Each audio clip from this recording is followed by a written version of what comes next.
Assalamualaikum warahmatullahi wabarakatuh. Di sini saya akan menjawab pertanyaan ujian akhir semester mata kuliah Al-Islam Kemudian. Dosen pengampu Bapak Ahmad Sultan SSIKMAD. Sebelumnya perkenalkan, nama saya adalah Fadila dari kelas 22 AKPB dengan NIM 220312012. Jelaskan bagaimana sejarah pemanfaatan ilmu pengetahuan dalam Islam dari fase kemunduran umat Islam hingga terjadinya penyiksaan antara ilmu dan agama di Barat. Ketika dinasti Umayyah beralih menjadi dinasti Abbasiyah yang ditandai perpindahan pusat pemerintahan dari Damaskus ke Baghdad di Mesopotamia. Dengan perpindahan pusat pemerintahan itu, yang dulunya peradaban Islam dipengaruhi oleh kebudayaan pengetahuan dari Yunani dan Romawi, dan di Baghdad dipengaruhi dari kebudayaan Persia dan India.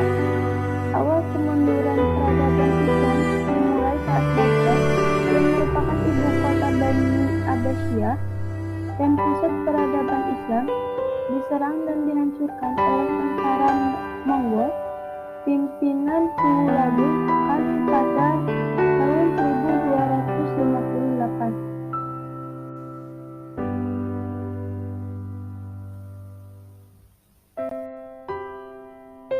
Pertanyaan kedua, jelaskan oleh saudara bagaimana kritik Islam dalam melihat perkembangan ilmu pengetahuan di Barat yang cenderung bebas nilai dan tanpa moral, bahkan meniadakan Tuhan dalam ilmu pengetahuan.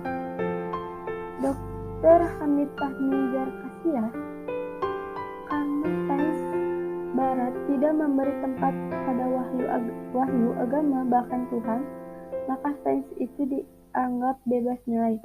Akan tetapi, sains tidak bebas dari ideologi, kultur, dan moral Barat. Dalam sains itu sendiri terdapat asumsi-asumsi dan doktrin-doktrin seperti pada agama. Maka sebenarnya sains Barat itu tidak bebas nilai, melainkan hanya bebas dari agama saja. Theory of truth menurut Michael T. Lynch sulit untuk mendefinisikan kebenaran karena kebenaran berkaitan dengan diri. Orang yang meyakini sesuatu tentunya akan meyakini bahwa yang diyakini itu sesuai dengan kebenaran. Kebenaran berkaitan dengan sains atau ilmu. Kebenaran berkaitan dengan logika karena akan menentukan premis-premis mana yang valid dan kesimpulan mana yang benar atau salah. Kebenaran berkaitan dengan konsep misterius lainnya, yaitu realitas. Berbicara tentang kebenaran berarti berbicara tentang realitas apa adanya. Kebenaran menurut Islam. Yang pertama dalam Al-Quran surat Al-Fatihah ayat 6-7. Yang kedua dalam surat Al-Baqarah ayat 1-3. Dan kebenaran itu adalah dari Tuhanmu. Sebab itu jangan sekali-kali kamu termasuk orang-orang yang merugi. Dalam Al-Baqarah surat Al-Baqarah ayat 147. Jelaskan respon cendekiawan Muslim mengenai pentingnya Islamisasi ilmu pengetahuan. Yang pertama, menurut Said Hussein Nasr pada tahun 1933, kritik terhadap sains modern yang terbelah. Yang pertama, pandangan sekular tentang alam semesta yang melihat tidak ada jejak Tuhan di dalam keteraturan alam. Alam bukan lagi sebagai ayat-ayat Allah, tetapi entitas yang berdiri sendiri. Yang kedua, alam yang digambarkan secara mekanistis bagaikan mesin dan jam. Alam menjadi sesuatu yang bisa ditentukan dan diprediksikan secara mutlak, yang mengiring kepada munculnya masyarakat industri modern dan kapitalisme.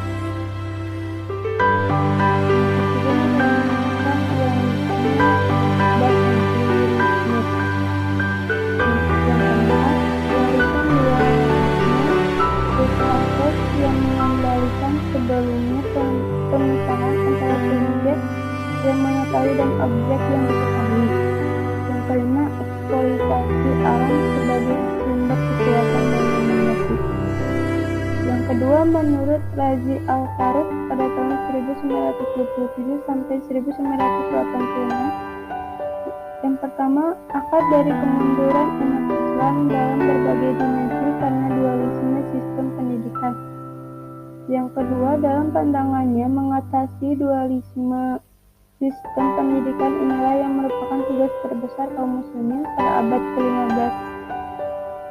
Pada satu sisi, sistem pendidikan Islam mengalami penyempitan dalam pemaknaannya dalam berbagai dimensi.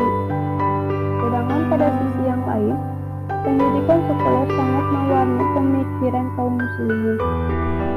Yang ketiga, menurut Syekh Muhammad Nazguil Al-Fattah pada tahun 1937. Yang pertama, tantangan terbesar yang dihadapi kaum muslimin adalah ilmu pengetahuan modern yang tidak netral telah merasuk ke dalam tanggung agama, budaya dan filosofi yang sebenarnya berasal dari refleksi kesadaran dan pengalaman manusia barat. Jadi, ilmu pengetahuan modern harus diislamkan. Westernizasi ilmu telah mengangkat keraguan dan dugaan terhadap tahap metodologi ilmiah dan menjadikannya sebagai alat epistemologi yang sah dalam keilmuan.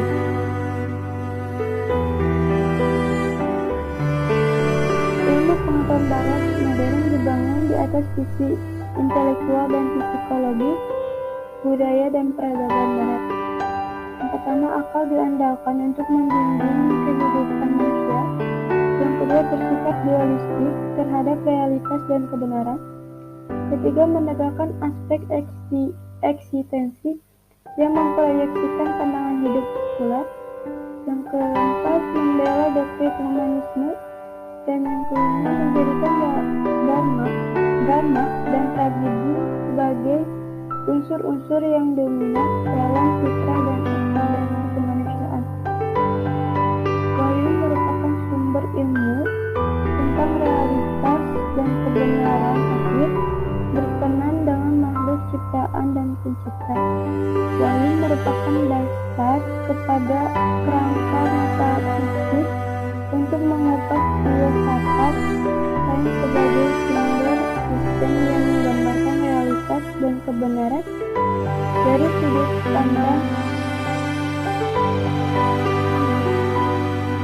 dari sudut pandang rasionalisme dan empiris. Tanpa wahyu, ilmu teks dianggap satu-satunya pengetahuan yang otentik, dan ilmu pengetahuan hanya dikaitkan dengan fenomena. Akibatnya, kesimpulan kepada fenomena akan selalu berubah sesuai dengan perkembangan zaman. Tanpa wahyu, realitas yang dipahami terbatas pada alam nyata ini yang dianggap satu-satunya realitas. Yang ketiga, menurut Fazlul Muhsin Abdul Basam Ahmad Mahdi Salam Karim Sidi Terus, ilmu pengetahuan tidak bisa diislamkan karena tidak ada yang buruk di dalam ilmu pengetahuan. Ilmu dalam pandangan Fazlul Rahman adalah relatif. Basam Sidi, Islamisasi ilmu pengetahuan juga dianggap sebagai pribumisasi. Yang pertama, metode metafisik empiris atau logis adalah independen dari Islam atau agama apapun. Metode tidak bisa diislamkan.